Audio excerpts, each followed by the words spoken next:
আঞ্চলিক ৰঙালী বিহু সন্মিলন এদিনীয়া কাৰ্যসূচীৰে আমি উদযাপন কৰিবলৈ লৈছোঁ। কি কি কাৰ্যসূচী কৰিলোঁ? ৰাতিপুৱা বিভিন্ন ভাষা, ধৰ্ম, ভাষা, বৰ্ণ নিৰ্বিশেষে সকলো জনগোষ্ঠীৰ মিলনৰ স্বৰূপে আমি এই বিহুটি উদযাপন কৰিবলৈ লৈছোঁ। আমাৰ ৰাতিপুৱাই পতাকা উত্তোলনেৰে আমাৰ আজিৰ অনুষ্ঠানটো মুকলি কৰা হয়। পতাকা উত্তোলন কৰে BTRৰ মুখ্য কাৰ্যবাহী সদস্য ধৰ্মনাৰায়ণ দাসদেৱে। তাৰ পিছতে আমাৰ বৃক্ষৰোপণ কাৰ্যসূচী আৰম্ভ হয়। বৃক্ষৰোপণ কৰে আমাৰ নাগজুলি হাইস্কুলৰ প্ৰধান শিক্ষক ভক্ত বাহাদুৰ চেত্ৰী, বশিষ্ঠ ৰাজবংশী আৰু জনক হিমাৰীদেৱে। তাৰপিছতে আমাৰ খেল ধেমালি আৰু ভেকচন প্ৰতিযোগিতাৰে আজিৰ অনুষ্ঠানটো অতি জাকজমকেৰে পালন কৰা হৈছে। আৰু এতিয়া আমাৰ আৰম্ভ হৈছে মুকলি বিহু। এই মুকলি বিহুত অসমৰ বিভিন্ন স্থানৰ পৰা প্ৰায় 10টি দলে অংশগ্ৰহণ কৰিছে। বিভিন্ন কৃষ্টি সংস্কৃতিৰে অতি উন্নতমানৰ মুকলি বিহু অনুষ্ঠিত হৈছে।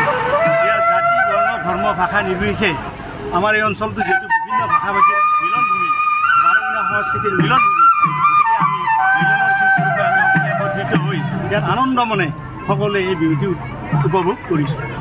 আমাৰ সাংস্কৃতিক সন্ধিয়াৰ আজি বিশেষ আকৰ্ষণ হ'ল নয়ন, নৃত্য আৰু মিছ ছয়নিকা। তেওঁলোকে গীত পৰিৱেশন কৰিব, তেওঁলোকে আগবঢ়াব গীতৰ শৰাই।